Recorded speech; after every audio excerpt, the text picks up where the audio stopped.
We are now live at the Three Martini Lunch. It's a virtual networking event powered by Rockstar Connect. My name is Stephen David Elliot. I am the creator, co-creator, co-founder of Rockstar Connect with Sarah Elliot. If you've never been to a Rockstar Connect event, Rockstar Connect has events throughout the entire country hosted by the best people in the world that are dedicated to promoting local and small businesses. And I imagine everyone who's a panelist here today would agree that small businesses really need our support. Absolutely, 100%. Today, we're going to have some more guests joining us. We had a little bit of a glitch. People were sent a link by Hio.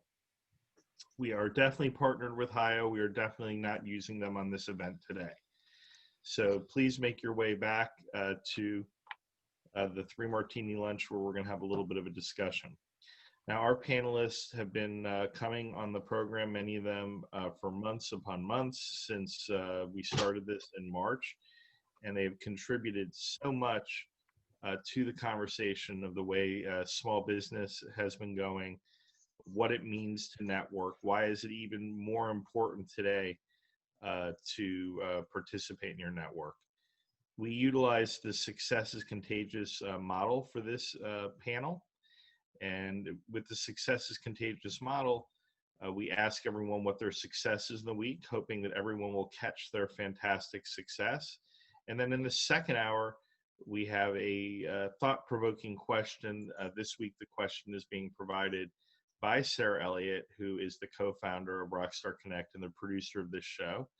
I'm not going to tell you what it is. You'll just have to be ready for it. As far as small businesses, we were really cheered over the last 2 weeks because we were hearing about this vaccine that was coming up very quickly that was going to allow us to go, mostly back to normal. Now we're not 100% certain when it's coming. There's a little bit of doubt. And because of that, we really have to double down on helping small businesses. So on my end, I have been going out of my way to going to local businesses in my area and then promoting those businesses on social media. Another tip for you to utilize is if you do see something in your area that's a local post, you may or may not have made that post. Why don't you share that post? It's extremely important now. I've gone into some businesses that are extremely well funded, some restaurants and boutiques, and they say they're just about at their end. They've spent all their money, and now, like in areas like California, where Rhonda is, they're shutting back down all over again. So people have spent thousands of dollars on equipment, and they're following every protocol for safety. I mean, you pretty much can't be in a safer place than a restaurant in California right now. Even so, they're closing them back down again. So remember, can you still support those restaurants in California? Yes. They don't have outdoor dining anymore, and they don't have indoor dining anymore in California, but you can do curbside and you can do delivery. Something of an interesting bright spot, they now have something called ghost pop-up kitchens. Domenic, are you familiar with those? Well, pop-up restaurants have been around for a while. They have these ghost pop-up restaurants. So they're opening up all over the country, and they're really highly financed. And literally hedge funds are looking at these things, where they're restaurants that are designed for takeout. And it may appear as if it's one restaurant, but it's one restaurant cooking for 10 different restaurants and cooking 10 different cuisines. Okay. So it's straight to takeout, but dishes that were prepared for takeout. There's no restaurant. That's why they call it a ghost. There is no actual restaurant you can go to. And at that location, there may be 10 restaurants. Interesting. I haven't heard anything about this. Interesting. I hope that's not the way we're going to go. But it may be able to keep costs down for the consumers as well that are doing the takeout. Because takeout, Domenic, have you done any takeout lately? too much. And here's the thing, it like we go to take out when we don't feel like cooking, but the whole point of going to restaurants, at least for Heather and I, is to get the heck out of the house and some time to ourselves away from kids. And anybody with a couple of teenagers understands the need to just get out of the house. Which the ghost restaurant is not going to solve that problem. Yeah, and not have to do the cleanup. You still have to clean up because no $60 takeout. You don't want to eat it on styrofoam plate. Okay, so Stephen, I'm gonna tell you this: when you go out to a restaurant and you've got teenagers, there's still always going to be cleanup because you come home to a trashed kitchen. That is a fact. Well, I do say, I would say my kids are really well behaved when they go to restaurants, but don't tell them it is much more enjoyable not going with them. So the highest level of restaurant attendance would be going with my wife, Sarah, and then probably adding a couple friends along the way without their kids too, especially correct. Not their kids. Look, as parents, we love our children. And absence does make the heart grow fonder. So we need to be absent from them a little bit so that we don't kill them, and so that we get to spend some time with our spouses where we don't have to be parents. Well, I think we're recognizing now that familiarity breeds contempt, and our kids are becoming very familiar with us and seeing us for are good, bad, and ugly, and are now finding out that many of our rules are extremely arbitrary and designed just so that we have time away from them. And I think we're being caught on that a little bit. I mean, Adam, you're living with two small kids again. Are you? Oh, my dynamic has changed dramatically. My daughter is a 22-year-old lady and love going out with her. She's absolutely delight to be around. And then I have two new ones who are 5 and 7. And to be honest, we haven't been to a restaurant yet. But boy, are they loud, they're crazy. They don't stay in a chair very long. And so it is fun to learn that. We'll be going to a restaurant for Hanukkah on Friday night. Adam, you're going backwards, my friend. Once you get one out of the house, you're not supposed to pick up a couple more. You just, you're done. You're done. What are you doing? Doubling down, Domenic. Doubling down. Well, in my experience, when Sarah and I married, Evie was 3, and her nickname at restaurants was Wiggle Worm, because she just could not stay in a seat, and I would not put up with that. Not so much for ourselves, but the other patrons that are there. And by pointing out that she was standing up way too much and climbing the walls, she stopped that after about 6 months. For adults, it's a different thing, because one of the things I really do enjoy is going out with my parents. And I think my parents, and I think they enjoy it. But one of the rewards is, going out to eat with your adult children. So Diego, your children are older as well, but we really can't do that as much either. So I think we have to just take advantages of when we have those opportunities, have people over our home and react safely. I mean, I think we are doing something right. We just have to figure out where we're slipping through the cracks.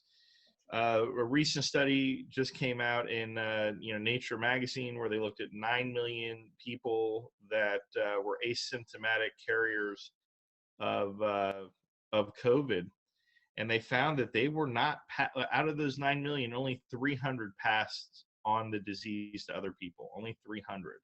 And out of those 300, 150 pass them on to family members. So it's not that easy to pass it on asymptomatically, but we just don't know how it's being passed right at this point. Hopefully they'll get a handle on that. Diego, been eating out with kids, by yourself, with your wife? Actually, all of that, occasionally with a client. Try to be very careful and sensitive about the people you eat with, and keep appropriate distance. But it's always just an aspect of doing what's smart and what's best, and sensitive to others. Yeah, I mean, I'm very proud of the restaurateurs and the staff that are around us, how mature they're really being about this, because it's not easy for them, not easy at all. short-staffed in many restaurants because they're pulling people off the floor to pack up takeout. Takeout is not easy. I thought the takeout was going to be the easiest thing for a restaurant, but what I'm learning is the takeout's costly for them to put together a takeout meal, and the restaurant's concerned about maintaining the quality, and it costs more too. Is that right, Domenic? Cost more? Well, all the materials that you have, I mean, you don't have a plate that you're going to wash. It's all disposable stuff that you're sending out. Yeah, it costs a little bit more in the disposables, but it's less on the labor side. So it comes out in the wash. The only issue is, a lot of full service restaurants really depend on alcohol sales for their profitability. The food keeps the lights on, but the alcohol is what puts money in the bank. And if you can't, you're relegated to just takeout, then you're not selling the most profitable commodity in your restaurant, which is bottles of wine,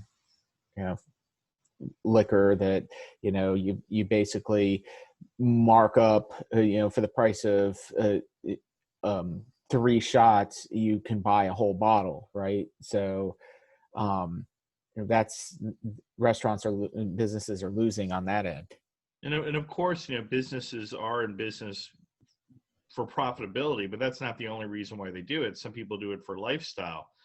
They like that basically living all the time in the restaurant, serving, being a host, and they're missing that opportunity. You're not going to frequently find the owner of the table standing at your table now having a whole conversation with you because, first of all, because of the risk, but also because they have to keep real close control over the back of the office because now they have another business altogether, with the takeout, plus keep track of the front of the house.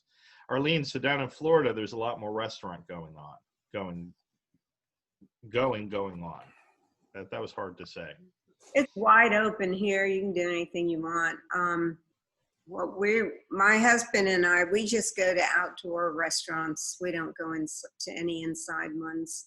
So we have a couple of favorites that we go to and, sit outside. The weather's usually pretty good. So, except for today, it's cold. I think it's chilly everywhere. It was hard to even get the dogs to go out. So let's get back to the subject at hand. We are talking, of course, about success. I think we'll start at the bottom of the screen. We'll start with Adam Bricker. So what's going on in the Great White North in Canada? You threw me a curveball there. I'm on the top of my screen, but I'm okay to be on the bottom of yours. Your screen doesn't count in this particular situation. So everybody knows that I'm relocated up here to Canada, and it took a while to get my computer equipment up here. So in lieu of being able to do my digital business card business, I took time and spent with my new wife, Sarah, on her cryptocurrency and crypto mining business. And I just can't believe how much money we made over the last 5 weeks. It really took care of every expense that I had in getting to Canada, preparing my house, and the 3.5 weeks I had on the road. And also set us up very nicely for the holidays and into the new year. So I'm celebrating cryptocurrency and crypto mining. I've also set up my company, Adam Connects, to now receive Bitcoin as a form of payment. So that's my success right now. And so it is possible for someone from Miami, from South Florida, to live in Canada. I know a lot of people from Canada want to come to Miami. You did it sort of backwards, ass. Well, I have a hot relationship, so that's keeping my heart warm. That explains the 5 and 7-year-old and everything else too. Yep. Well, it's all worth it. For being showed today. Cryptocurrency, very hot topic. A lot of businesses are now taking it. A lot of legal businesses are using it, and a lot of illegal businesses are using it. So expect 20 years from now to see the movie on cryptocurrency, exactly what happened in this decade, because it's one of the things they're going to be talking about as much as COVID and any other big thing that's happened in this year that feels like a decade, right? COVID's going to be used from now in the next 20 years. Just talk to anybody who is between 18 and 22 years old. They don't carry cash. All they use is digital money. I have a card that's a credit card. I have a card that's a debit card, and I have a card that's a crypto card. They all three look the same. They all work the same. They just pull money digitally from a different place. So that bridge has been crossed. And I don't know how long it'll be different, but within a matter of time, we went from nobody having a cell phone to everybody having a cell phone. Pretty soon, everybody will have cryptocurrency. I remember when I got my first cell phone in 1997. So as a cell phone user, I mean, people had them in their cars in Miami, drug dealers or whomever, attorneys for drug dealers, and they had them wired in their car. And I got a cell phone in 1997, and people thought I was absolutely nuts to get one. Like, why would you have a need for that? And then within 6 months later, my parents had it. And I was like, well, now it's completely lost the cool factor now that my parents have it. So now it's just a conversation getting on the phone with my parents going, what did you say? Can you speak louder? I don't know so much if it's a conversation or not, but it's something like that. So Arline, we had a great conversation last week. Arline and I had a one-on-one, a very important part of networking for those of you that are watching the broadcast. Make sure you reach out to people that you meet. And I learned a lot about her business. And what I learned is she's doing something similar to many of the people that are panelists on this program. She's sharing her knowledge through courses. So I'm imagining that's your big success, the launch of your course. Do you want to tell us a little bit about that? Yes, I do. So what I do is I teach people how to get sponsorship money, or how to partner with corporations to get money that they can use to grow their businesses. So a lot of people think that it's a donation from corporations, they think that's what sponsorship is, and it's not. It's basically a partnership you have with them. Businesses can partner with them. You don't have to be a big business. Sponsors make you big. So if you're a coach, you're an author, you have your own business, you're a nonprofit, you're able to get a connection going with corporations so that they will give you money to partner with them, and that's money that you can use to grow your business. And how are you going to be presenting that from now on? So I know it's more towards the new year, but I know you're not doing that one-on-one. You're aiming to help the many. Right. I still do a little bit of one-on-one, but now I'm having very interactive do-it-together workshops so that you can be ready by the very next day to be able to go out there, get some local sponsors, build your base. And the good thing about that is a lot of the companies in your local area have national corporation headquarters. So once you build the base with them, then it's an easy transition to move on to the higher level, national, and sometimes even international levels. Well, that's great. Well, we look forward to hearing more about that. If you have any information, please drop that in the chat. I definitely will. Thanks. So, I think what I learned when I spoke with Arline is people think sponsorship and they think that's a giveaway and it's a gift, but it's not. It's another way of financing. And sponsorship is just like a commercial on TV. That's a sponsor of a program. They're paying to be sponsoring that program. They expect something in return. So it's not like you're putting your hand out for charity by getting a sponsor. It could be you're sharing expenses so that both people can get exposure, but it's also a money-making tool. I mean, you have things that people want to watch and they want to be seen. So think of sponsorship that way. It's not necessarily like, oh, I'm going to sponsor your kid as they walk around the school so that they can win, whatever. They can win a box of cookies.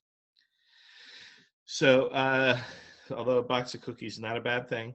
I'm not talking down cookies here. That's not what this show is about. We are very pro cookies. So, please don't say otherwise out in public. Have you had to refill your cookie tins yet, Stephen? We have, yes. Like 3 times we have refilled our cookie tins, and we haven't even baked cookies yet. We have just found that between Trader Joe's and Aldi's, you can get every type of European chocolate-covered cookie imaginable for like pennies. It is absolutely crazy how cheap sugar snacks are around the holidays. And Sarah actually said, early this year, we're going to have a lot of spirit, and that means we're going to have cookies and cakes and all those things. And usually in our household, the kids say, oh, can we have that stuff? And we're like, oh, well, we make them do something for it, or it's very limited. Now it's like, take as much as you want, just don't touch my Haagen-Dazs. Haagen-Dazs belongs to adults. You haven't earned that yet. You don't really know the difference. You can eat the $2 half-gallon ice cream, from wherever. But that's what I miss from down in Florida, farm stores. They still have farm stores down there, Adam and Arline? The great ice cream. No. Farm stores used to be this drive-through place 24 hours a day. I think they closed them down because you were the most likely place to get shot in Miami was working in a farm stores. They just couldn't get employees to work in them.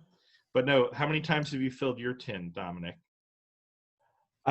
So we're not doing the buy cookies thing this weekend. Our children destroyed our kitchen, as I rub my migraine spots, destroyed our kitchen, building, gingerbread houses and gingerbread men. And then Heather decided, that she also needed to make gingerbread cookies. So we just went on a ginger fest. And then either this weekend or next weekend is the annual cookie baking extravaganza that includes my mother, Heather, and all of the children. And they're just going to destroy our house. And we're going to have so many cookies that there's no way I want to see a scale until February.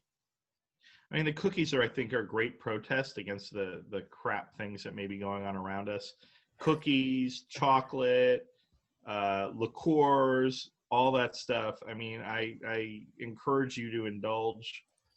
Well, when I heard you say we're getting into the holiday spirit, I was thinking spirits, and yes, that's happening.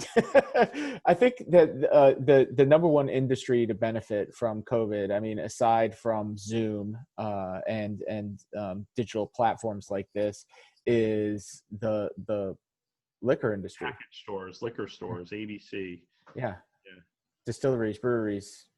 Well, you're getting, your kids are doing the gingerbread houses. That's like the preparation for them to go to culinary school, because every culinary school in the country has gingerbread house 101 competition.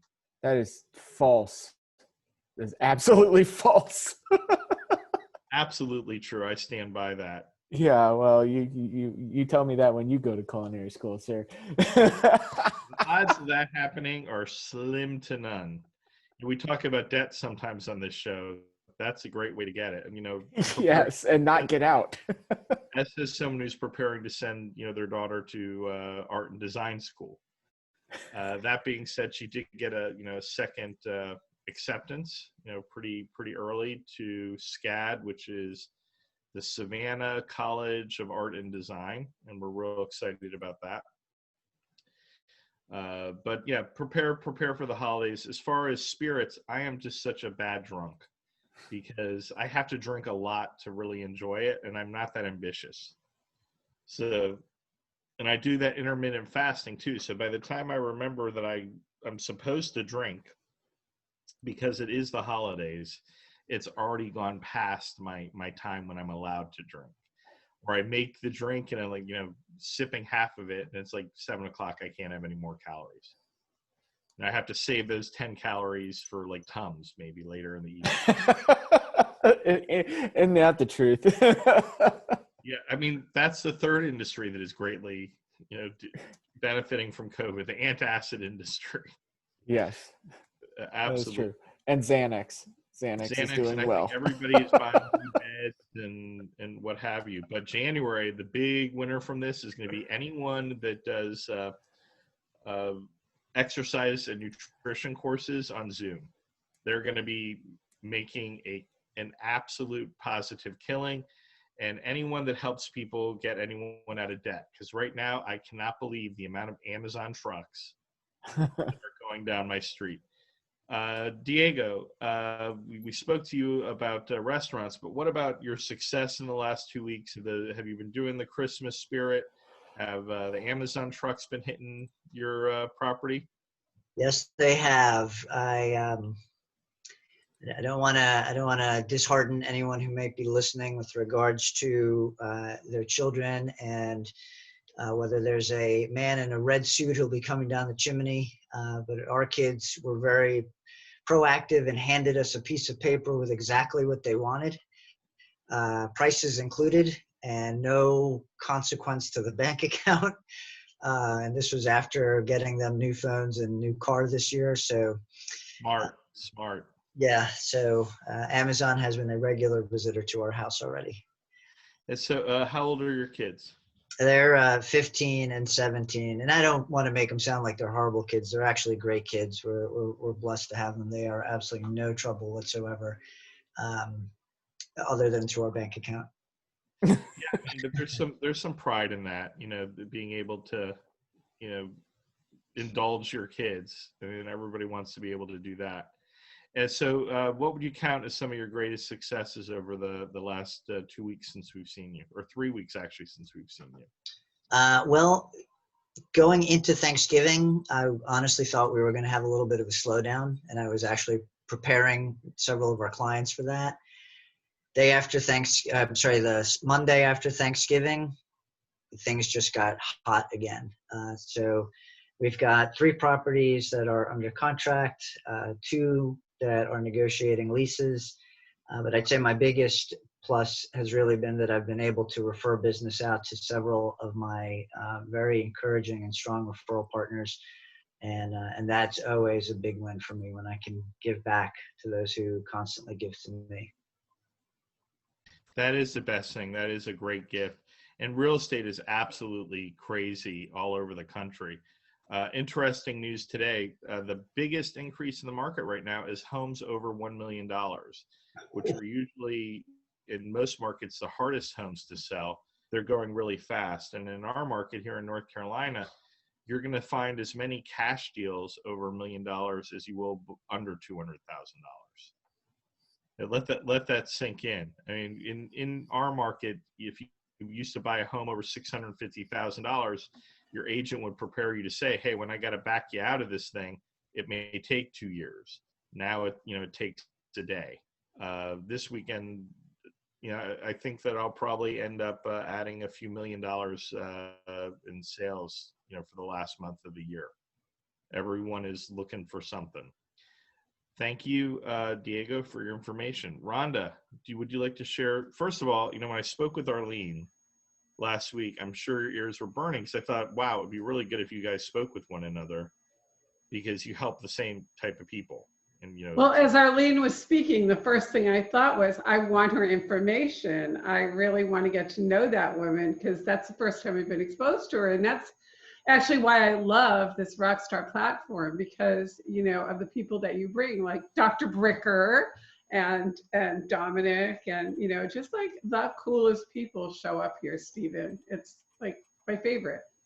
Well, I think it's great because you're an expert in what you do in LinkedIn and beyond. You say you're an expert in LinkedIn, but you're really more than an expert in LinkedIn. Not to diminish being an expert in LinkedIn, it's decades of writing books on business and teaching. Yeah, I'm a professional yenta, right? I'm a business yenta. You're a professional connector. I can see Dominic's laughing, with the professional yenta.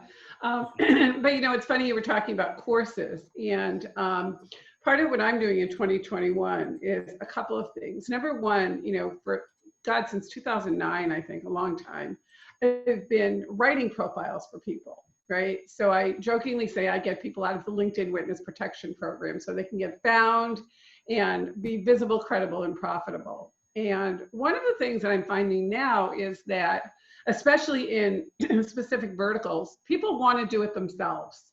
So I'm putting an online course together where I'm going to teach people step by step by step how to do your own profile. And, you know, if they decide that, you know, it's kind of like, I guess the analogy would be me cooking, okay? I have a sign that says, unlike you, Stephen, where I see all your amazing stuff on Facebook, I have a sign that said the kitchen came with the house, okay? Because my husband cooks. So, you know, I get stuck. So he'll leave me, you know, I'll say, I want to do this. I really want to do this. I want to make it. And so he'll give you the recipe. And then of course I call him 5 times because I can't figure out anything. Well, when you think of LinkedIn, I want to be that same way. So I'll teach people how to do their profile, particularly if they're in a specific vertical. So let's take the real estate agent, for example, or let's take the business coach, right?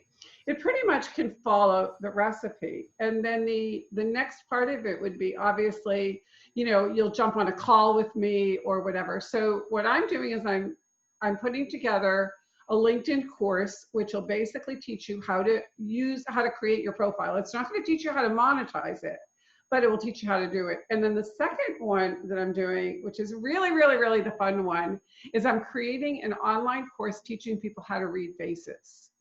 So you can look at somebody's face and know how you approach that person. You can say, oh, you know, and here's an example. You look at them and the first thing you notice is that person has like super high ears. Well, when you see that, you know that person's brain works fast. So if you're going to talk to them, you don't want to talk at a slow pace.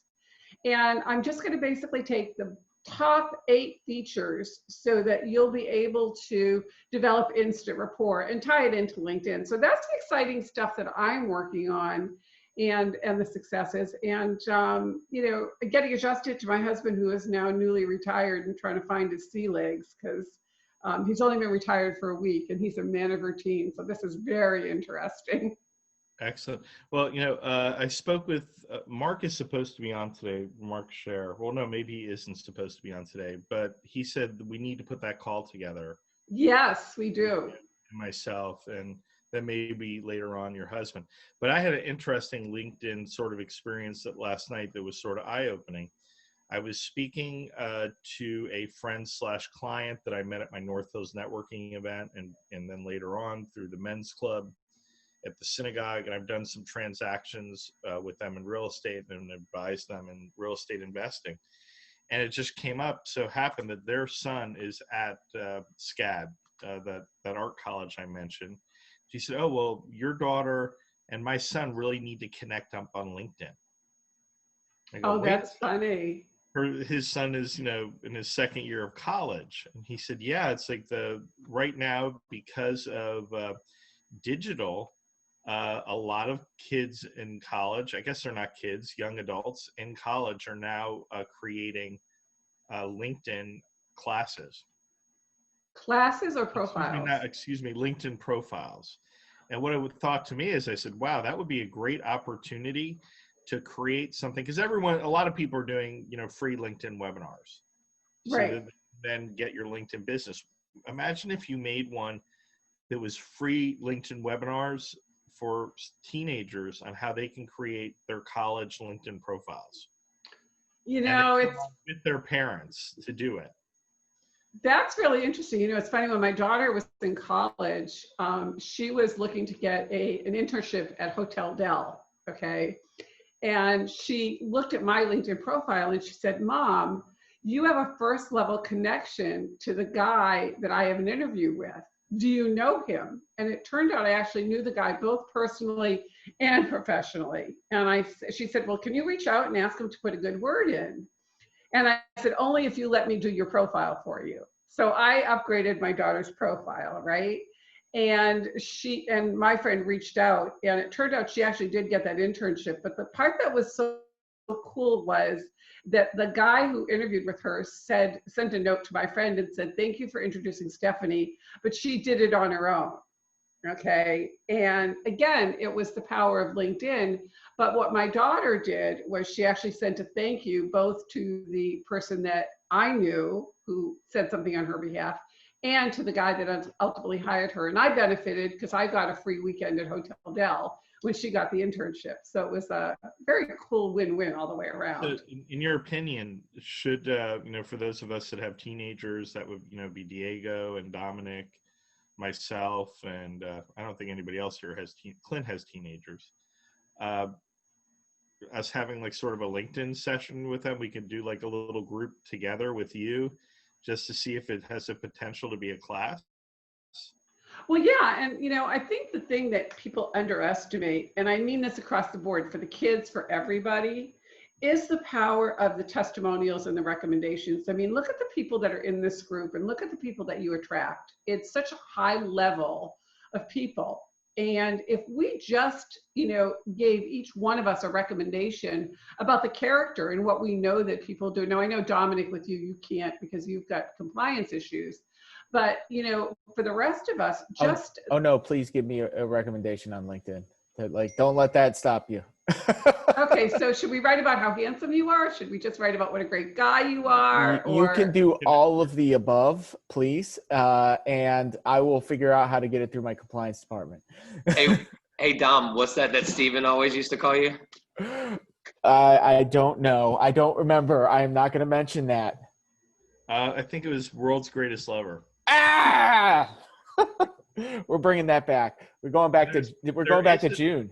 I think if I remember correctly, there's a really good movie from the 80s starring Gene Wilder with the same name. If you can find that out on Amazon Prime somewhere, World's Greatest Lover, the great Gene Wilder and Domenic, of course. Yeah, but I think you're right. I think the thing is that if we can give each other recommendations and video testimonials, whatever format it's in, again, it just goes to the credibility. I think that it's great that you are asking people to do that, but I think it behooves us to ask each other to leave them too.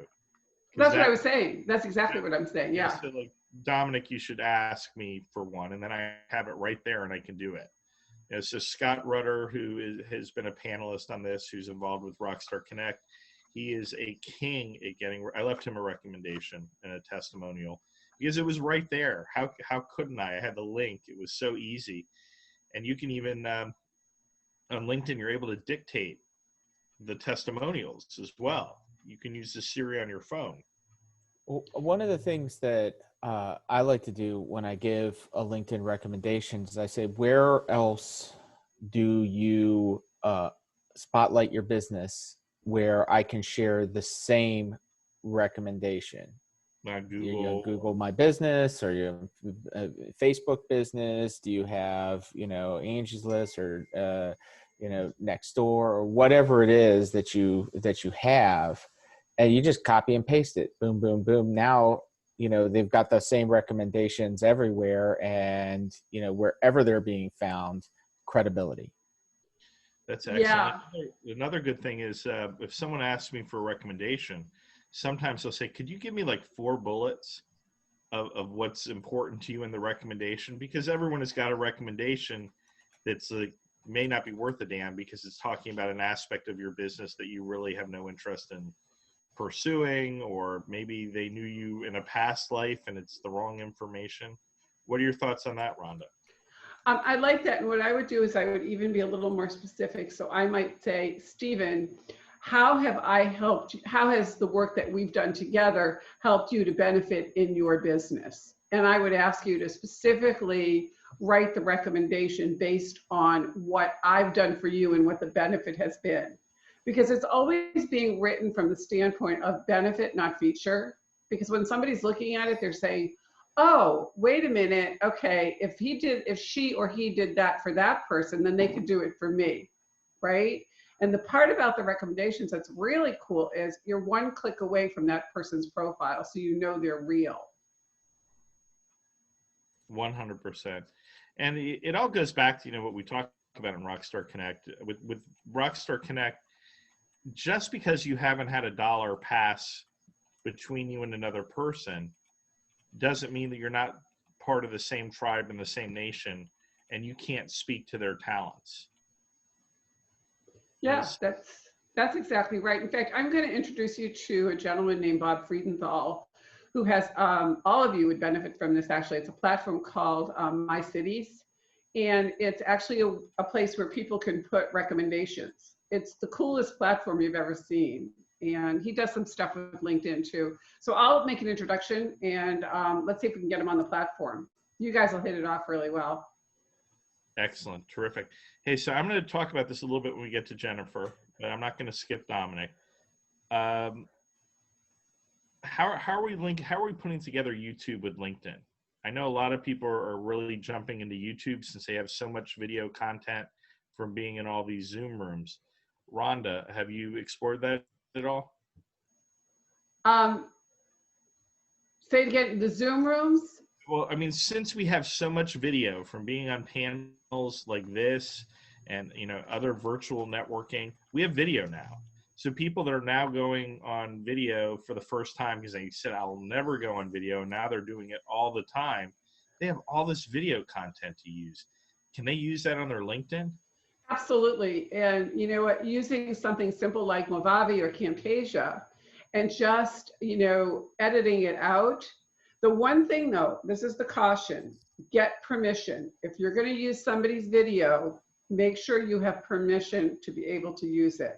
Because, you know, when they're giving it to you one-on-one on a Zoom, that doesn't mean they're giving you the right to give it to the rest of the world. So I think it's a brilliant idea, but to protect yourself, I would always ask for permission. And how can you frame that so that when when you call someone for permission for that you actually are scoring some brownie points with them?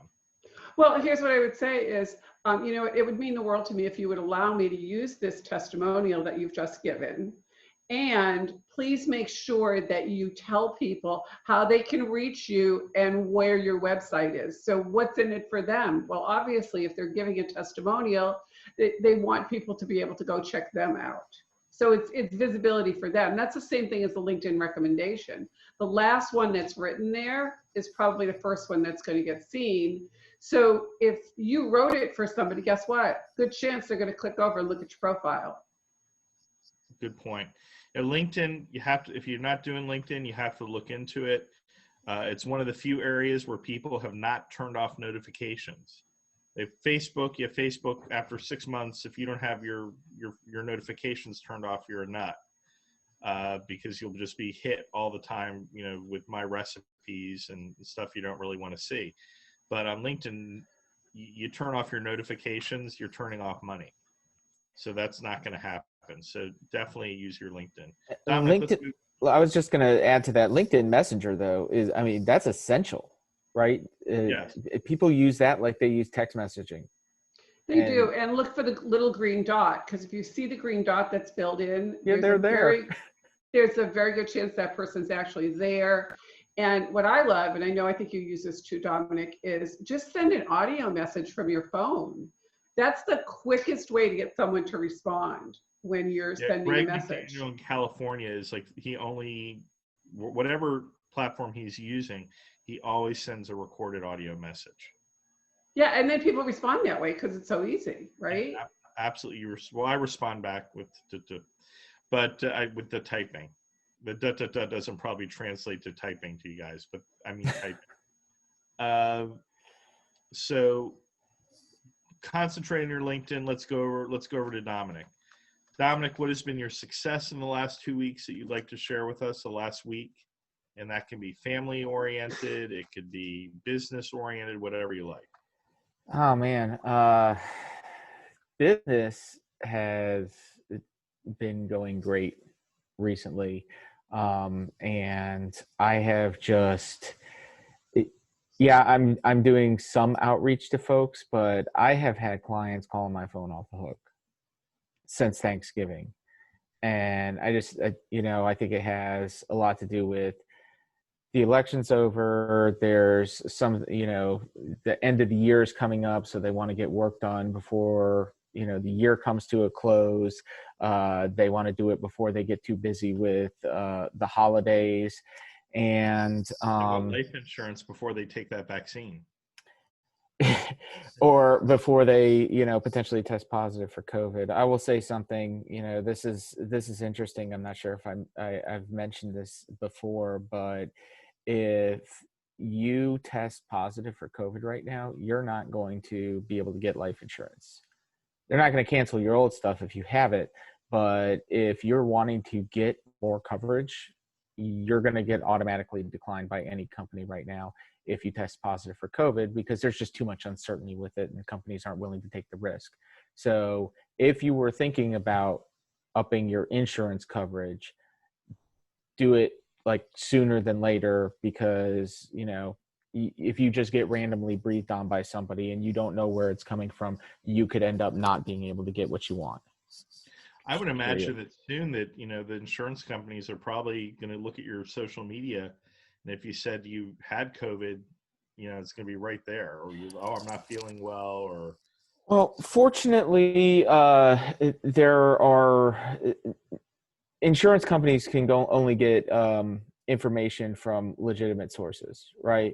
They can ask you directly. They can get it from your medical records. They can get it from your driving records. And, you know, in some circumstances, they can do credit checks and ask for tax returns, that sort of thing. But they're not going to go search your social media to see what you're doing. You know, the lab work will take care of that. Like if you've been out drinking and partying, they're going to know, because your liver enzymes are going to be off the charts. So yeah, if you ever get life insurance and you have to go in and get an exam, don't drink the day before. Just word to the wise. Now is the time, I guess, to go look for insurance. Hey, so another industry that's doing extremely well in COVID, plastic surgery is booming, huge. Is it now? Parties, enormous. Because previously, you know, you would go meet someone in person. They're not going to tell you you're looking a little rundown, old and aged. And now you have a lot of people, you're on a Zoom call and you're looking at yourself and you go, oh my God, around the eyes, I'm real puffy and I have lines on my forehead.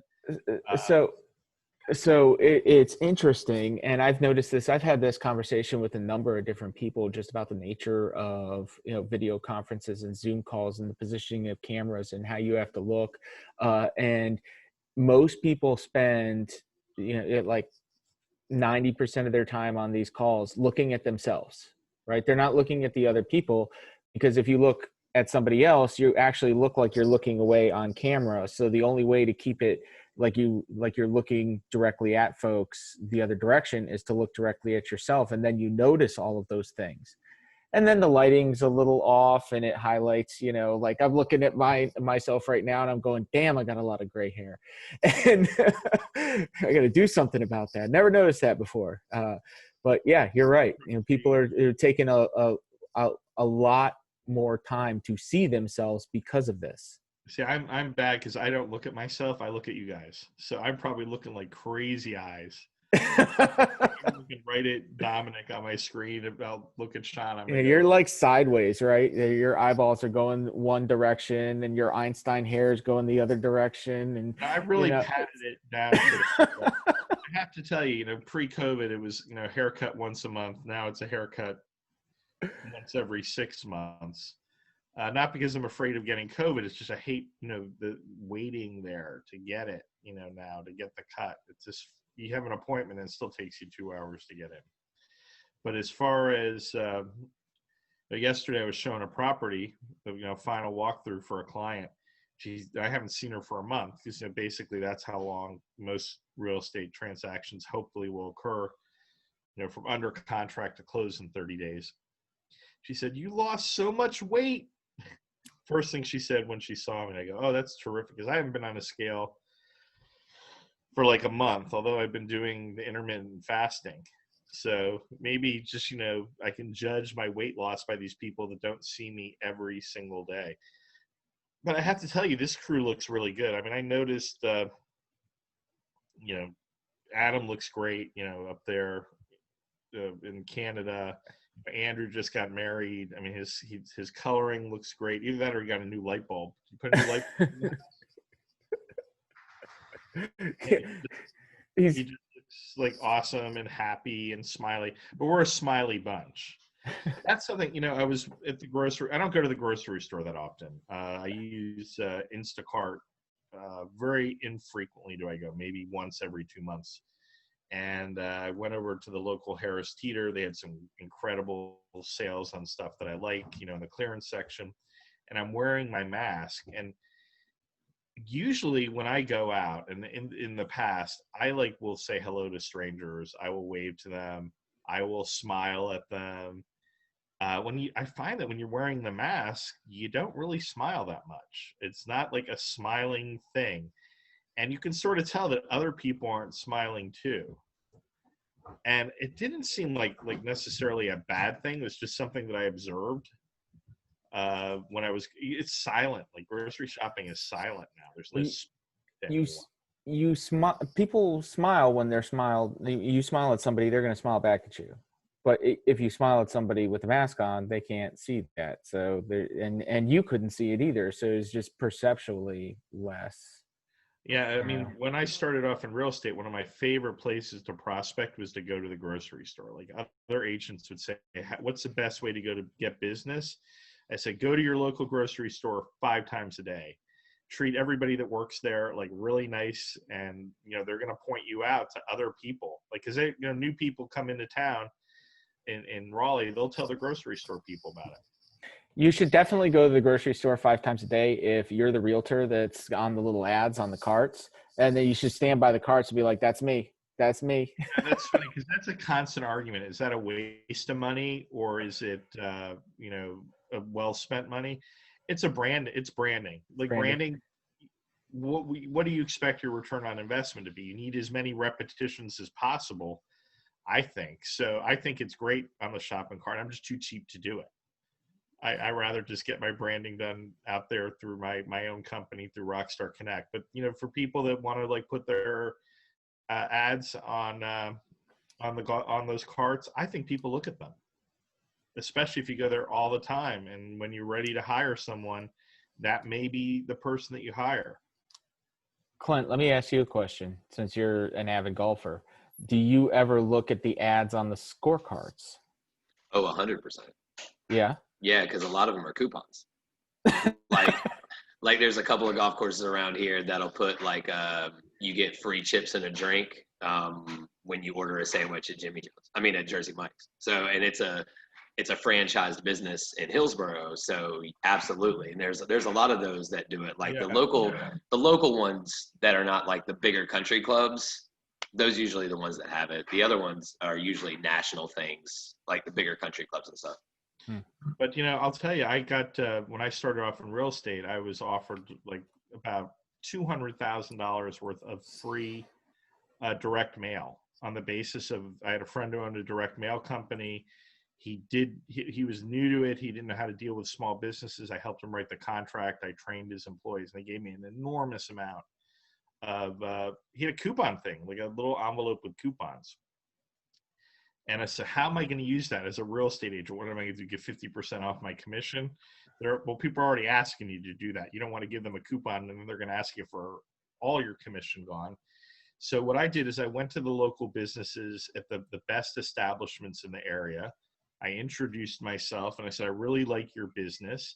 And can I promote your business? Can I put your logo in an ad I'm creating? So basically my ad that I mailed out was Stephen David Elliott presents these fine businesses. So I was able to take my brand and associate it with these high-end businesses. Well, I got a call from the CEO of my company, and I was pretty new to real estate. It's not, often the CEO calls the rookie, and it was a pretty big company at that.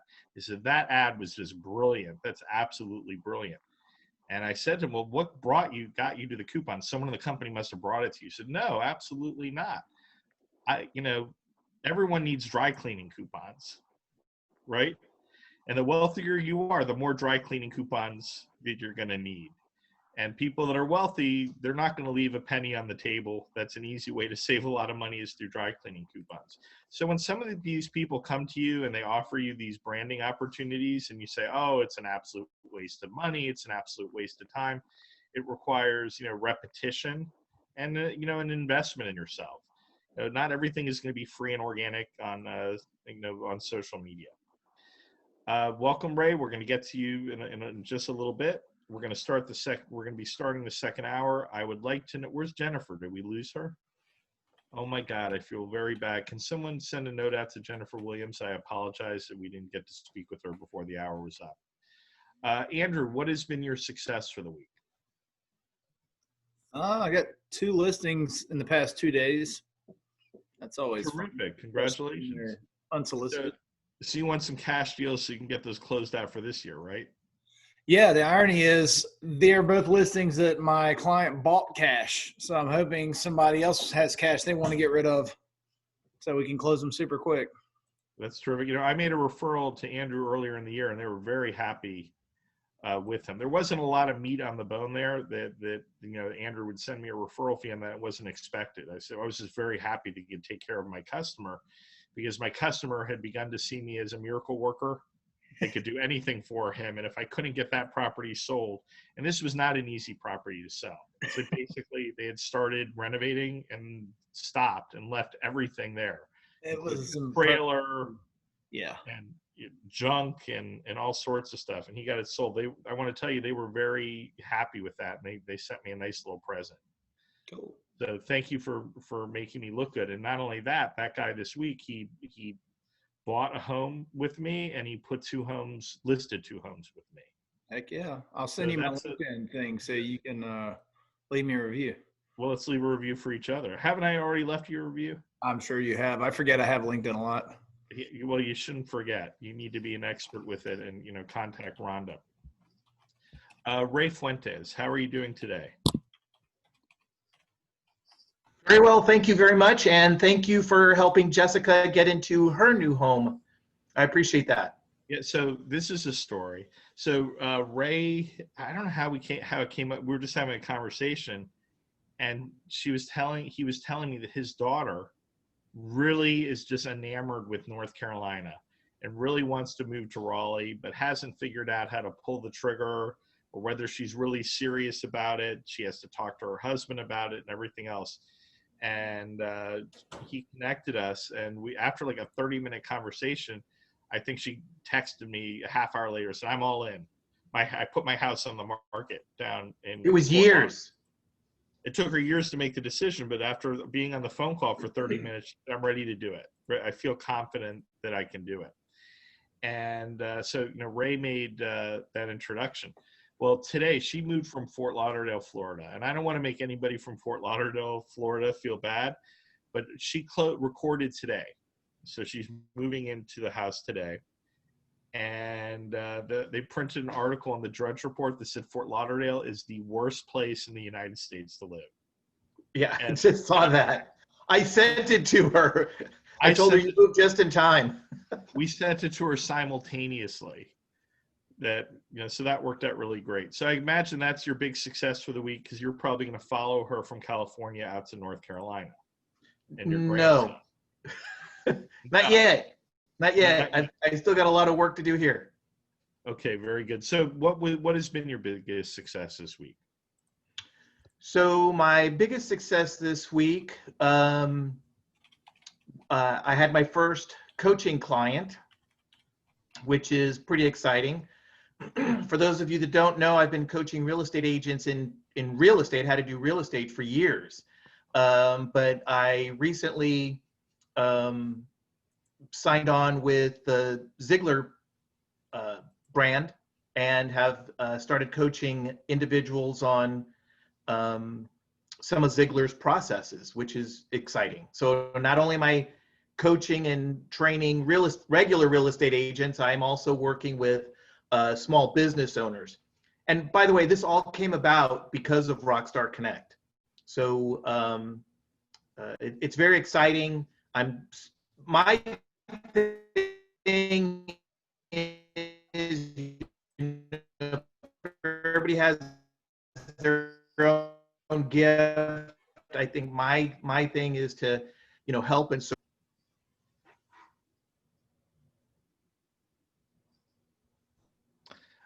Did everybody hear me? Is everyone hearing Ray? We're sort of losing you. but say something. You're back again. So your goal, Okay, you found that your mission is to help business people. To help business people, Correct. yes, whether they're in real estate or not. And they need it. Sorry if you And, can't hear me. Zig Ziglar is really important to me. No, we can hear you now. But if it wasn't for Zig Ziglar and being introduced to him, I don't think I would have known about what closing a deal is. Closing a sale. And Zig Ziglar, such an important. Has everyone here read Zig Ziglar? Katie, you have to read Zig Ziglar. It'd be very good book for you to read. Specifically, what's his famous book on closing the Secrets of Closing the Sale? Secrets of Closing the Sale. See You at the Top. See You at the Top. Great book. So these books, I mean, it's not just about sales. It's stuff you can apply to your life. So this is like Dale Carnegie level stuff, but like a little higher level, I think, than Dale Carnegie, but very easy to absorb. If you wanted to teach someone how to make money tomorrow, they just started their business, you could hand them that book. They would read it over the weekend. And even if they didn't finish the book, if they read a couple chapters, they would be making money from day one. I mean, I would love to see, a biopic of Zig Ziglar and his life and what type of sales he did, because this is a guy that sold everything, light bulbs, Bibles, land, a lot of stuff just over the telephone, and that's today, we're on the telephone all the time. That's where a lot of our, we're closing a lot of deals. And Diego, you do a lot of deals over the phone now as well, and commercial, especially because, a lot of the buyers and renters are out of state. So that's great. Congratulations on your first client of many. And I have a feeling, when you work with that organization, you won't have any shortage of people to coach. Hey, so we're going to share, we just had Jean and Jenny and Katie come on for the second hour. I'm going to let you share your success, and we're going to jump into the question of the week in a moment. But I want to go to Shaun. Shaun, I know we got a couple emails from you, Shaun, and I think we're going to be able to do what you want to do. We're going to be able to do that, right, Sarah? We're not going to do your performance now. As everyone knows, Shaun is a master illusionist. But what has been your success in the last few weeks? Well, due to COVID is giving me more time to experiment and think about things. I actually was able to team up with another magician who's based in Las Vegas, and we created a product. Actually, I've used my 3D design skills to go through many iterations, and now we have a really cool product that's actually being sold to the public called the Hip Hop Rabbits. It's pretty cool. Well, that's amazing, because you have the Hip Hop Rabbit and you also have the Bubble Watch. Are you wearing the watch? I'm not currently. No. Oh, shame on you. But your own product and you're not wearing it. Can you tell us a little bit about that? Which, the watch or the rabbits? The watch and the rabbits. Well, so the rabbits, first of all, it was an idea to basically, the world needs more joy and happiness right now. There's a lot of people, especially young people, that are very depressed right now, and then, with things changing. And so we wanted to come up with a way, something to bring more peace and happiness into the world. And so we thought that these cute little rabbits that you can put away, and they always jump back quick as a flash. And then sometimes they instantly jump back and forth hand to hand. It's a very easy to do magic trick. And so we got the attention of one of the largest wholesalers for magic tricks, and now they're carrying it and distributing it to magic shops around the world. So that's a pretty big success. That's really cool. And what about the watch? So the watch, it's pretty, I actually have it sitting in this really cool case that it comes in. It's from my other friend. His company's called Chronolab. And so when you get the watch, it's a custom watch that you get. It's like a display case style watch. It comes in this case that you open up and then you take out. And this is the one that is mine, because it's customized basically for each individual. So whatever the individual's likes And needs are, so for instance, I have an act that involves the manipulation of time. So this is literally my timepiece with a hourglass inside. There we go. Little hourglass in there. And so others have little planets in there. Some have like a little model sports car inside. And it's the tagline is it's not about time, because it's less about, I mean, you can keep time with it. It's a working watch, but it's more about displaying you on your wrist. So what's really cool about it is what people don't understand is this is not being mass produced. You are modeling all No. the things that are inside of this watch and customizing it and creating basically a little terrarium on people's wrists, a little bubble world on their wrist where people can do branding or anything else. How impressed are you guys with what Shaun's been doing with his time? Pretty amazing. I'm getting creative for sure. Congratulations. We're going to come back to you for the question of the week and a little bit of magic as well. I know that Katie had like last week is like the culmination of her whole year and everything that she does. It's exciting. You want to share that with us, Katie? Yes. Actually, yesterday was the big day. So if everyone, just a quick reminder, my nonprofit's called Going Places, and we give bikes to every child in the whole elementary school, at the low-income schools. And yesterday we gave 400 bikes out, and last week we had to build them. So that's why I wasn't on last week. I think it was the first one I've missed since like the beginning of this. I think I've been on almost every one of them. Yeah, I think so too. I know, I hated missing it. But we had to build 400 bikes, and we had to deal with 600 bikes. We had 210 leftover bikes from last year. We had to unload those off of a truck, and we had to put air in all 600 bikes' tires. It was torrential downpour last Monday when we were unloading all the bikes in the boxes off the truck. And we did it though. We finished ahead of schedule, 3 days to build. We dealt with 4 semi-trucks, loading 3 of them, stacked bikes like halfway up. If you look at our social media, you'll see a lot of photos. But yesterday was the big day. But there's that one photo that was like bikes as far as you can see. Yeah, that was a picture of all the bikes yesterday once they were set up. We went to the school. All the kids had to stay in the classroom. We tried to stream the Zoom via our YouTube channel live, and I don't know if anyone's ever done that, but it's really hard. And it did not work, of course, once we got to the school. So we just downloaded the Zoom and then sent it to the school, and all the kids just watched it in their classroom like right after that. So to them it was live, but one classroom got to see it live. We had a photographer in the classroom, a district employee who's allowed, and he was able to take photos and videos in the room. We recorded the Zoom. We had probably at 40 to 60 volunteers show up, which was so great. They all got our volunteer shirts. Everyone had masks on. And we unloaded all the bikes, locks, and helmets off the truck. And, we have 2 wheelchair-bound children, 1 at each school, ironically, because there's hardly any in the whole school district.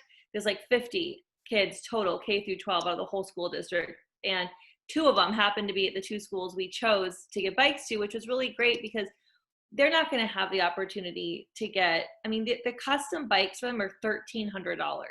And so we obviously aren't going to leave anybody out. That's our whole thing. That's why we do every child, not just some. We had these custom bikes made for them, like to fit their specific disabilities. And so I'm going to wait till we get photos from Thursday. We have another Bike Reveal Thursday. We're doing this all over again at another school. So I'm gonna wait till I get photos of that little girl and her bike, and then I'll share both of them together, because it was such a special moment, because 6 kids got to come outside and ride on the bikes. And in addition to those 6 was the little boy we had the custom bike for. So he was so excited, and he got to get in the bike, and it was a really cool moment. It really looked cool. And the bikes, these are some serious bikes. These are custom made. They're not just regular bikes. Every year we switched out the color and the name. So this year they were neon orange, and they were named the Adventure. we had a lot of neon yellow bikes in the mix. They look kind of neon green. They were left over from last year, and those were neon yellow, neon green, and they were called the Pursuit. So next year, they look very safe. They look like they would be extremely safe. They're sort of a mix between a beach cruiser and like a typical kid frame. Like we've designed the frame ourselves, so it's not something you'll ever find in the store. And then we give them a lock and a helmet to go along with it. So it's really cool. I mean, my entire year, every single day of work comes down to like that one moment. So it's really cool. So what happens if a kid has a bike stolen and they're in the program? What do you guys do? We give them a lock, so it's up to them to keep it safe. And I say, well, that sucks. That's a really tough life lesson, isn't it? You should have used your lock. Like we gave it to you. Right, so, right. I mean, I literally, like, if you don't take care of your bike, I can't help you with that. So that's part of the lesson too. Yeah. It's, ownership of property, taking care of the property. Yeah, we give them a helmet to keep them safe and a lock to keep the bike safe. And we stress to them when these parents come pick up their bikes, make sure they lock them up, because a lot of bikes stolen. But you can't think about that when you give bikes. When you give anyone a gift, what happens to it when they take it home? I can't mentally go there. I have to just be excited for the kids that do keep them safe. And there was parents that tagged us in pictures yesterday with pictures of their kids on their bikes, saying this was such a blessing to our family. Makes me emotional, as I know like what it means to these families, especially after this year. And it's like they can't always get their kids Christmas gifts, and so it's just I was really excited we got to do it this December, because usually the way our fundraising goes, we do it in the spring, and it's just nice that we got to do it at Christmas this year. Yeah, to take this even further, it's almost like now it's time to encourage parents that can afford to buy bikes for their children that haven't. Maybe they have to look into that to give their kids some freedom that they have lost. Yeah, especially with so many kids at home. Charleston's very open, but a lot of the country isn't. And even in Charleston, there's still lots of kids doing virtual school and at home. And not every child's home life is great. And so that bike really gives them a lot more than we realize. 100%. And you weren't here last week, but you were still spoken about. Jenny was talking about you. Oh, because it was Giving Tuesday. Thanks, Jenny. Talking about, right? And she was also talking about the podcast you did. Right. That's what I mean. Yeah, because I was on her podcast and they released it yesterday. It was so much fun. And that was so nice of them. Well, I'm sure Jenny considers that one of her great successes of last week. What other successes do you have to share with us, Jenny? Well, the Girls Who Do Stuff, speaking of the podcast, that was a good segue. We are being featured in the No Book Raleigh, KNOW. Yeah, I wanted to know what that was, because I wasn't familiar with it. It sounds real cool. It's like the movers and shakers of women in the triangle. So it was pretty exciting because Sarah actually got the person reached out to Sarah and she was like, do you want to do this? And I was like, why wouldn't we want to do this? And we had a photo shoot yesterday, which was highly awkward for me. And I was very uncomfortable, but that's my win. I did it anyway. Like you guys were, you're taking the heavy metal, like, Kiss sort of thing with the tongue. Yeah. We did like more of like a relaxed, kind of like, we wanted like a relaxed vibe, like, here, come, you're going to want to talk to us on the couch. And then we did like a dressy, like kind of retro style thing. It was, and we also created new cover art for season 2, so I'm super excited about that. What else did we do? I mean, yeah. Jenny, y'all looked amazing, by the way. I love the pictures. Thank you. Yeah, I won $50 in a contest yesterday, so that was cool too. Well, it was a gift card, but still, it's $50 I didn't have before. And yeah, I mean, we raised money for Going Places, which was awesome. We did, we had some really cool people in studio. Like, it's just been it's been a lot happening, but it's been a good week. So, you do things consistently, you're going to have success. Guys. Yeah. That's just it. Just can't do it one day and then expect to have success. Right. It's do things consistently and then it clicks and then you're in No Book and everybody knows who you are. I hope so. Except like, the women in Mad Men. Yeah, and Katya is going to be in it next year, and actually, like several of our guests from 2020 are going to be in it for next year. Because we were able to nominate people to be in it as well, so that was fun. And then we're going to interview the people that we haven't had on the show. Excellent. Well, congratulations on that. Thank you. Excited to see Gene Volpe here, a marketing guru and genius. He actually has a microphone with his name on it. And one day when I grow up, I'll have one of those as well. What has been your success we haven't seen you in about 6 weeks. What's been your success over the last 6 weeks? That's pretty good. You're keeping tabs on me. It's been a while. It does seem like a while. Can I do some house cleaning real quick? Do you mind? Yeah, 100%. Go right ahead. So real quick. So Shaun, I checked you out after the 6 weeks ago. Your magic is awesome, dude. I love So here's the thing. My big thing, I think this ties back in, and I'm going to talk to Katie in a second too, but I think you said a big thing right now. Like right now, I'm finding that people in my circle are struggling with what's going on, whether they have kids, whether they don't have kids. Like I'm finding it shocking, the amount of people that are having a hard go right now. Mm-hmm. And I have been in a subtle way trying to infuse a little bit of laughter and optimism into people's feeds on social media. That's sort of what I've been doing, and I'm trying to cascade that. And what I want to say to Shaun and Katie is, that's all I'm hearing out of the two of you. That's what you guys are doing is amazing. And all I feel is smiles, smiles, smiles. So Shaun, awesome stuff, dude. I love it. I'm watching. I mean, who can watch two rabbits and not smile, right? Like I just watched that and I was sitting here like a 4-year-old kid. I love it. Keep it up. Yeah, I love that. Katie, if you need help with your streams, like if you want to do that again, reach out to me via email or something. I probably can walk you through a couple solutions. Okay, because we're trying to do it again Thursday. So I definitely would love to, if that's not too short of time. No, probably. I got to see what you're trying to do, but I think we'll be able to do that in a couple minutes. Okay, is your email in? I'll throw it in here for everybody. Okay. Yeah, thanks. Cool. And one more thing, Steven, I'm sorry. Jenny, listen, I got a tip for you. Whenever you get nervous and you're doing pictures, just have a little bit of Cabernet Sauvignon. Takes the edge off. You'll be good to go. I just did it right before this show. That's not why.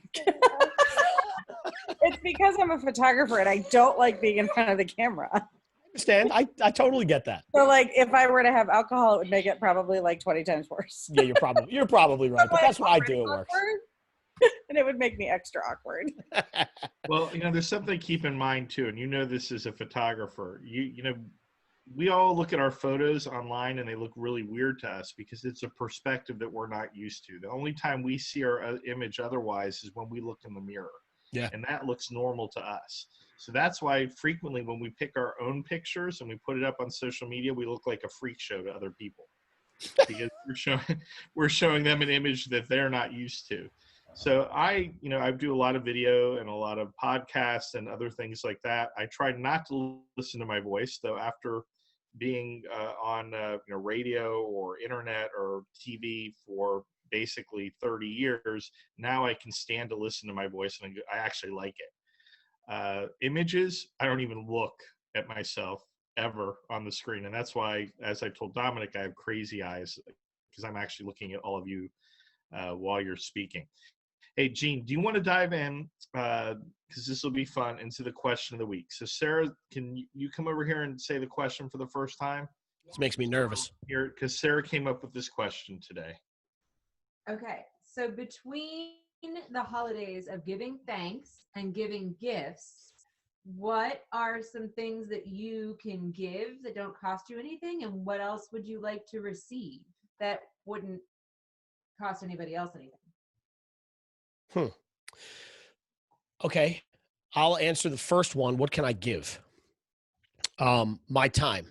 So one of the things that I did a little bit ago, when this actually back in March and April, when this thing first started to really go south, I was doing every single day. I was doing a live video on Facebook, and it was anything from a marketing tip of the day, if that's what I was thinking about, to a client that I wanted to promote because they needed business, to a restaurant that we like to go to the beer I was drinking that night. It didn't matter.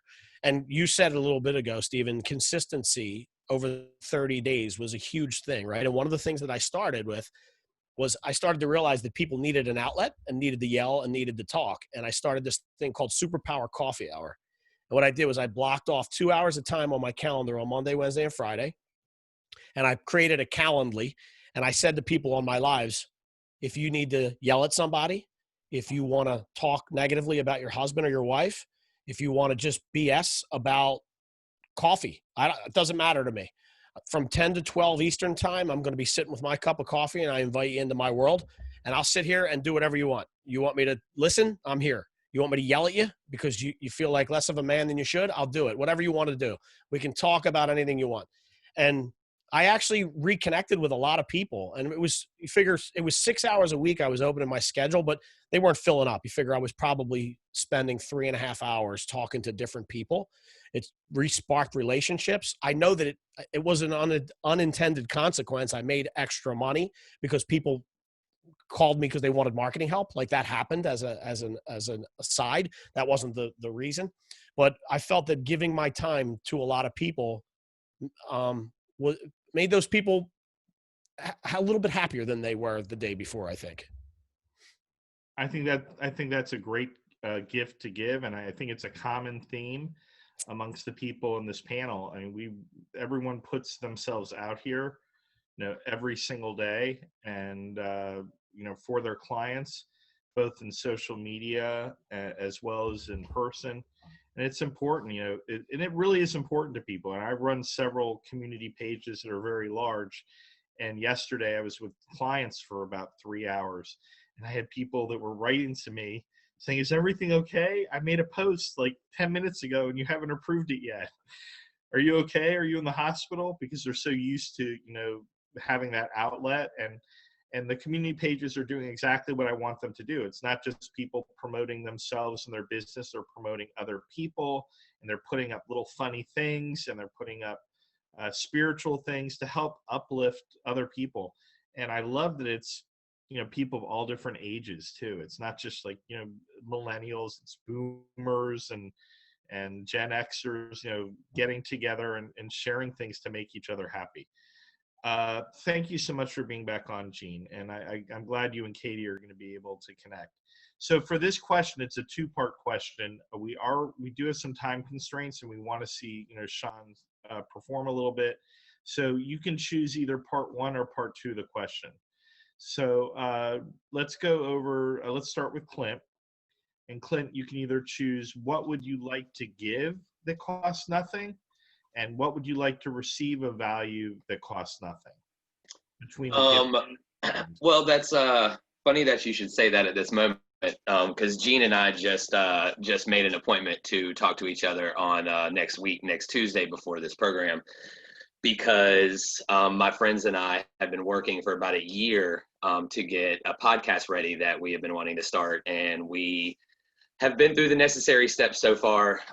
We have everybody that we want to be involved with the podcast in their roles. We have a list of some things that we want to start talking about, but most importantly, we had just secured a studio, actually for free, until at least August. So that made my heart feel good, for sure. So I know that it may cost something for Gene, his time. But it's very appreciated, and hopefully it'll be well worth it, man. And also, I can't let this slide by. I got to give Diego a big shout out. He was talking about this earlier. My big win for the week is you guys, specifically this week, Diego, because I have a meeting with his general manager of the two big Keller Williams offices in Raleigh and Durham on Thursday of this week. So I want to thank Diego for that, of course. But yeah, so Gene would be my answer to that question. Well, terrific. Yeah. Excellent. Thank you, Clint. Let's go over to Domenic. Domenic, pick either side of that question. Give, receive something of value that may not cost any money in between Thanksgiving and the gift giving season. It's easy. Give gratitude. Always. People do things for you all the time. Little things, big things. Say thank you. And when something good happens in your life, be gracious. And, So you have a very big network, and it's grown bigger and bigger and bigger, especially over COVID. Do you feel sometimes that you haven't expressed gratitude to someone? And if you've been able to stay on top of it, how are you able to stay on top of it? I'm sure I miss people every day, many times a day. It's impossible to acknowledge everything, but do your best. That's all. And can I interrupt here, Domenic? You open up your home to people, to not only friends of yours that you already know, but strangers. So I would say you show gratitude a lot more than a lot of people that I know, just in that way. We don't want people to know he's a super spreader. We might get a visit from the governor or something like that. Who knows? Yeah, we don't need that. Yeah. Oh, it's less than 10 people. Corporate on that one. That's less than 10 people. So, and it's outside. So very, very flowy air. Very, so being a little facetious here, but good thing you're protecting him. Katie, take either side of that equation, giving or receiving. I think I'm going to also repeat an answer. I like the gratitude answer because I'm so grateful to all the volunteers and people that have taken up, all of their time, taken off work. Everything we've done has been on a weekday. And so people literally taken off time from work and have come one day or every day, all 3 bike builds, both bike reveals, given up so much of their time. So I think just making sure people know how grateful I am.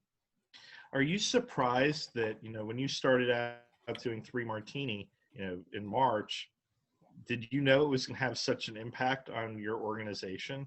Because you met so many people that you're working with now through 3 Martini. Yeah, actually nobody here lives in Charleston, I don't think, but I have made lots of great connections aside from networking locally. Yeah, I mean, I love coming to this. It's been really great, all the connections I've made. Because I really feel like you're just on the edge of going national.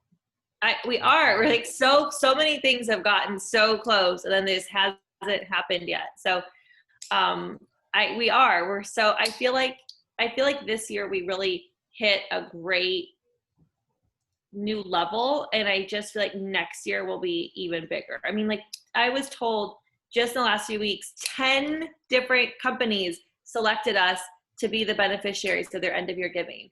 One donation is over $14,000. One donation is $10,000. These are big companies like the Charleston Port, Hyundai of North Charleston, and then even small locally owned businesses, people have chosen us. So I feel like that's a new level we've never hit before, especially during this time of life. And I feel like next year it's going to get to that next level. So I'm very excited. Yeah, I think that you should, feel free to, we can give you a list of all the panelists who've been on the program and say, hey, we have a goal that we're trying to hit next year. How much do you want to pledge? And the money doesn't have to come from you. It can come from your sphere of influence. Yeah, I would love that. And that way, you can possibly launch in some of these other states. I know you could do very well here in North Carolina and South Carolina, or sister states, of course. Right. So we'll make that happen and help you with that. That would be great. Yeah, I would love to email everybody. Okay, terrific. And set up this. Maybe we can do a private webinar and discuss how we're going to be committed to your organization. That would be cool. Yeah, I could do a whole little presentation about it. And just tell us how to do it. That's all we need to know. Yeah. That's all.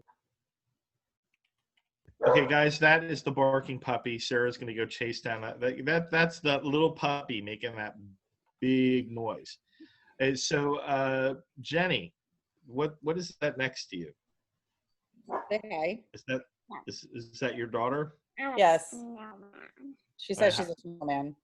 Okay, cool. Not a puppy. No, she's not a puppy. She was not barking. Not a puppy. Okay. A puppet. So, Jenny, which part of the equation, giving or receiving, and what are you going to give? What do you want to receive, or what do you want to give? You pick. Submit that. It's quiet time. So for me, it's more about acts of service, right? She's gone. This season's always been about acts of service. So for Hanukkah, one of the things that my mom always made sure we did was like, not, you know, yes, we got a present every night, but you go and volunteer and you go do other things. So like we would volunteer at the synagogue, or we would go to a nursing home, or we would go do other things. And I think that like, that's something that is just requiring a little bit of intention and planning, right? It doesn't require any money. It doesn't require, you know, anything but your time. So, you know, I think time and acts of service is the way that I give and receive during this season. It can be small things too. It doesn't have to be an over grandiose gesture that, you know, maybe isn't able to even be completed. Yeah. Like I had a friend that needed somebody, like was looking for a courier to go grab something that happened to be like a mile away from where I was going to be that afternoon. So I was like, I'll do it and I'll just drop it off at your house. You know, like it's no biggie. It's those types of things that like, instead of thinking about how it's going to impact your day or what it's going to do to your schedule, that you just say, you know, it's logical. I can take care of it. So I'm going to do it. So who here has a coat that's either too small, too tight, or you're just not wearing it anymore? You thought it was going to be your style, but it's not, sitting in your closet? I do. I have it sitting right next to my bed right now. I've noticed a lot more homeless people in the Triangle area carrying signs like, you know, I lost my job from COVID.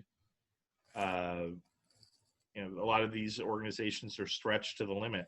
Why not just throw that coat inside of your car and do some direct giving? When you see someone down the street when it's 32 degrees outside and they're just wearing a sweatshirt, why don't you hand them a coat? They may throw it in the garbage, they may throw it back out at you, but I have a feeling they're going to need it this season. Just so a little something that you can do as far as giving that doesn't cost a lot of money, doesn't require a lot of forethought. You can go in your closet right now and put that coat in there. Ray, what pick, giving or receiving?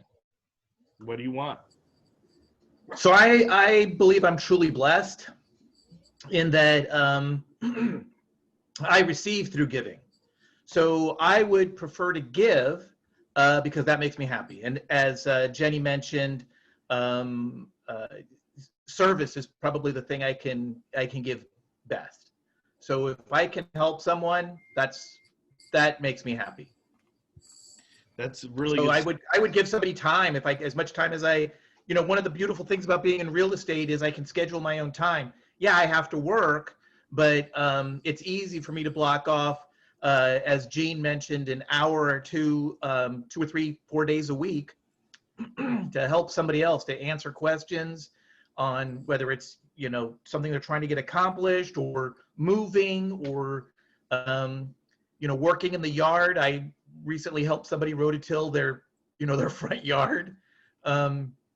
That's, you know, the gift I would like to give is service. I think that's, you know, it's getting a lot easier to give. I mean, social media allows you, you know, to do that.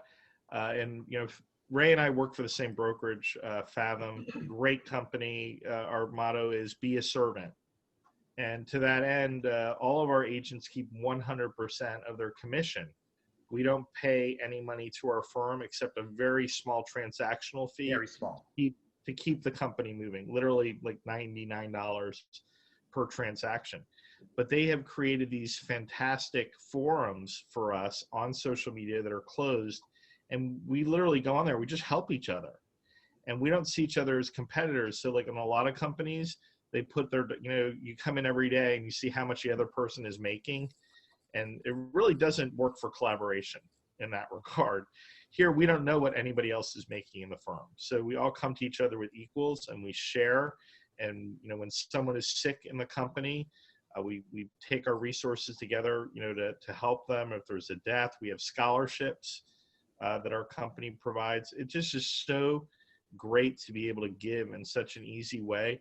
And, you know, social media, there's so many opportunities for that as well. We're excited because our new network for Rockstar Connect is being launched, and we hope it becomes a great forum for giving and helping other people. in an environment where there's no politics. Or do you realize that, we've been on since March, we've never had a political argument. We've had an election cycle, and never did we discuss politics. Nobody was ever denigrated. Everyone's opinion is given worth. So that's a big thing to give. And Ray is definitely a giver, and he's a great Rockstar Connect host, and we really appreciate him. We are so dying to get back to live events. I'll just mention that again, and we are working towards that. We know that's going to happen. That was part of doing this, keeping 3 Martini lunch going, keeping our employees. We have every employee of Rockstar Connect is still hired by us. They've received a paycheck through the entire part of COVID, and they are dying. I keep on saying that word. You don't want to say that during a pandemic. But they are dying to provide all of you fantastic events around the country, and it's really just right around the corner. We may have some different faces hosting events and new people coming, but that's a great thing too. We'll get to meet new people, and we'll be able to help new people. Andrew, everyone's been talking about giving, and don't be shy if you want to talk about receiving. Because, we are givers. That's why, I feel Sarah and my relationship is so great. We're both givers. So we're always receiving because we're giving to one another. And people that give, they've earned it. They've earned the right to ask. They've earned the right to receive. Why don't you ask for something, Andrew? What do you want? What do you want given to you? I don't have a good answer for that because we just had the wedding. We literally got to choose a gift list with the registry, so there's nothing we need. If anything, just ask for, more referrals, but I would also love to give more to the people that I interact with on the social media platforms every day. Yeah, well, that's terrific. The social media, being a social media leader gives you so many opportunities to give, but giving, like what Ray said, it's like giving in and of itself is a reward. You get a great feeling when you give. Exactly. And I would much rather give than get anything because, like I said, I've got everything I need and more. Right. And, because you're going to get rewarded, you're always getting rewarded 100%. And that's why this organization, Rockstar Connect, is built on you have to give till it hurts, basically. I got a dog that's happy to see me. That's all I need. Yeah, well, we'll show you how much our puppy has grown at the end of the program. Diego, give or receive? Well, everyone has been talking about giving, so I'll be the one that'll break the norm here, and I'm no different than any one of you. In fact, we're all like personalities. We would much rather give. It's in our nature. But if you ever do a personality profile, I think you'll find that most salespeople, most people who would ever put themselves in front of a camera, Jenny, including yourself, we are the type of people who are just intrinsically going to give, and we are the weird ones. Most of the world is not like us. Most of the people in the world are introverts. They're shy. They don't want to be in front of the camera, and so it's not that giving is a natural thing for them. But it's uncomfortable. They don't put themselves out comfortably. And so my suggestion in terms of receiving comes from a lesson that a friend of mine taught me. She offered the example that she had met up with an agent to close a deal at a car wash. That's where they were just going to finish off the deal. And the agent, kind of a shy person, was really happy that they got this deal done and said, "Hey, let me wash your car while you're here." And her response, of course, was like, "No, you don't have to do that. I really enjoyed working with you." Things we would all say. And she recognized his expression, and it was one of disappointment. Apparently, it wasn't in his natural course of things to comfortably extend himself and give something. So I think the lesson I learned there is that sometimes we have to receive with genuine gratitude because it will be accepted, and the joy that comes in giving from the other person is significant. I can speak to my own lesson this morning. Somebody offered to give me the book Traction as an opportunity to learn. I haven't read it yet. I hear it's a great book. There's good material in there. And my natural response, "Oh, you don't have to do that. I'll go buy it on my own. I really appreciate." And the guy was like, "Dude, I'm willing to give you this book. In fact, I'll tell you what, if you're so uncomfortable taking it, why don't you read it and then pass it on to somebody if you think it's worth it? That's fantastic. I think that you're 100% right. A lot of givers they don't know how to receive. They feel guilty receiving. But frankly, if you don't allow people to give to you, you're denying them that reward of giving as well. So definitely keep that in mind. Allow people to help if they want to help, and allow them to do nice things for you, including your family members and your friends and business associates. Domenic, give or receive? I already did this one, didn't I? So you're okay, great. Because now we have a little bit of time. We have time left for Shaun, because Shaun is going to give us something. Nice. Right? Okay, so we're going to put something on the screen. Damn. Okay, so look at this. Take out your phone. That's my new business card, folks. Take a picture. Card. Now you know how to find me. So it's on your phone. It's hard to meet people in person these days, so that's the way that I've been doing it at Zoom meetings. And so you have some illusions for us. I do, yeah. I have something interesting that I want to share with you. This is my performance space here, my studio. I just did a really fun event with a place called the Global Peace Tribe. It's actually a group of people that are just all about promoting peace through health and wellness, and they have these wellness shows, and they've had great, amazing guests like Deepak Chopra and very well-known health space leaders, and I was thankful enough to be able to perform for that, so I'm very grateful for that. And so I'm going to give you all a gift. I'm going to give you the gift of astonishment, and that's what we need more of these days. It's very boring sitting inside all the time, so that's what I'm going to do, a little astonishment. And with that in mind, I have some of my tools for astonishment right here. One of them is a pack of cards. I'm going to have someone, let's take a peek in the gallery here. Can I have Jean, since you're a fan? You made it pretty clear, and I appreciate it. Jean, can you please unmute yourself? Actually, everybody, you can unmute yourself, because I want to hear your reactions. It's kind of weird just hearing silence all the time. So for this, everybody unmute yourself, but Jean specifically. You there, Jean? Yes? Yes, sir. Okay, so in a moment, I'm going to have you choose one of these cards. And since you're not physically here, the best way that we can do that is I'm just going to flip through the cards like this. And whenever you like, you just say the word stop. And then that's where I will stop. And then everybody will see the card. Fair? Okay, ready? Whenever you say stop. Stop. There. Okay.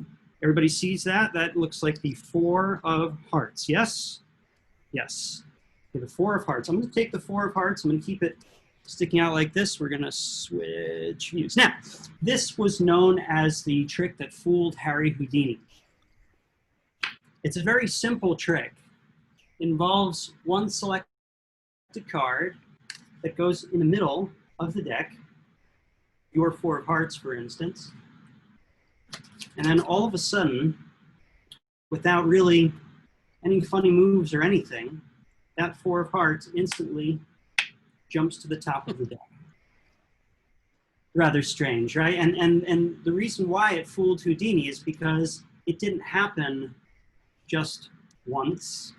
It happened multiple times. No matter how many times 4 of hearts was put in the center of the deck, it always seemed to jump right back to the top again.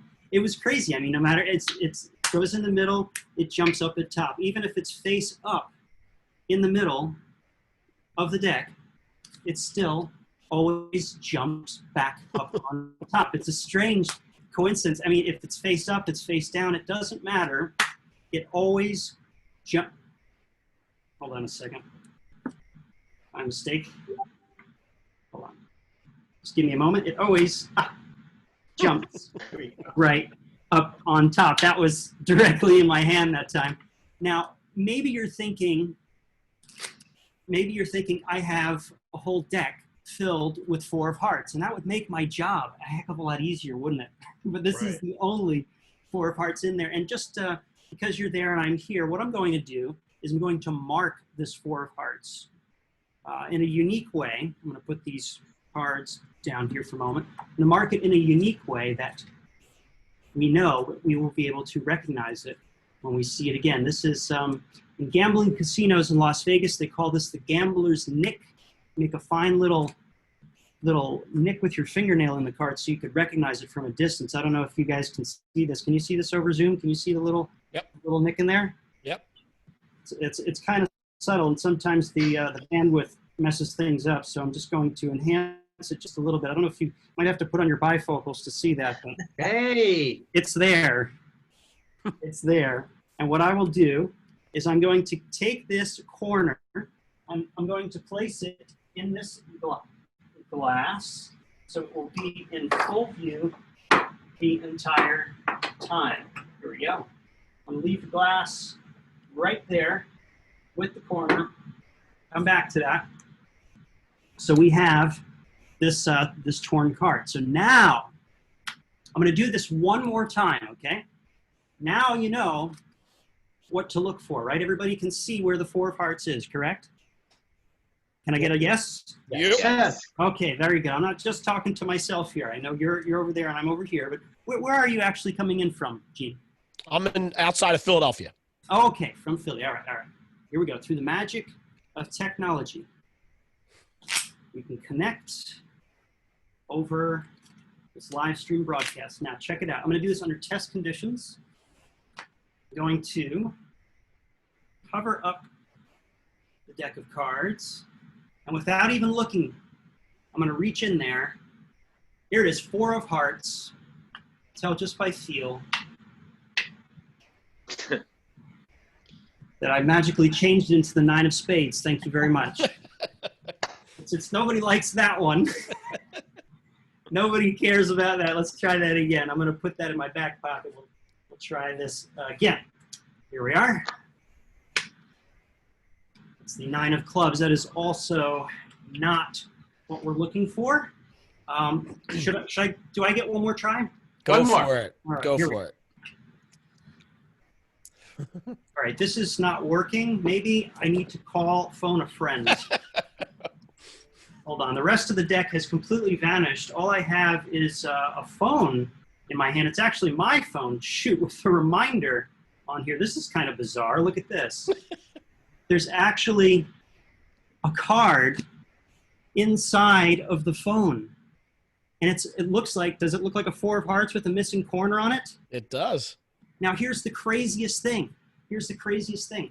I'm a millennial, and I'm going to combine magic and technology. And if we were to combine the real with the unreal. Oh, by the way, I also forgot to mention, remember this corner? If we take this corner and we line it up, you will actually see that it is, oops, a perfect fit.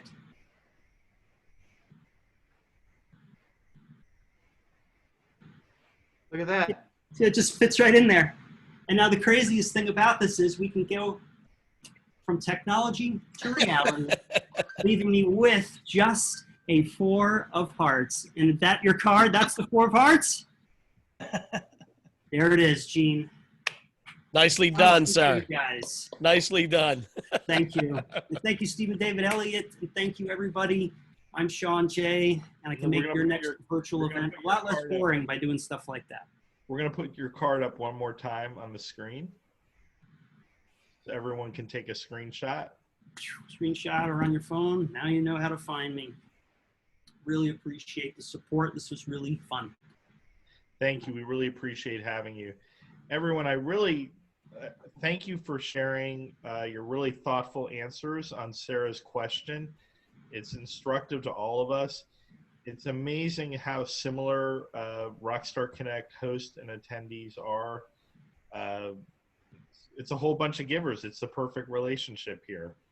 So everyone comes out a winner when they go to 3 Martini lunch.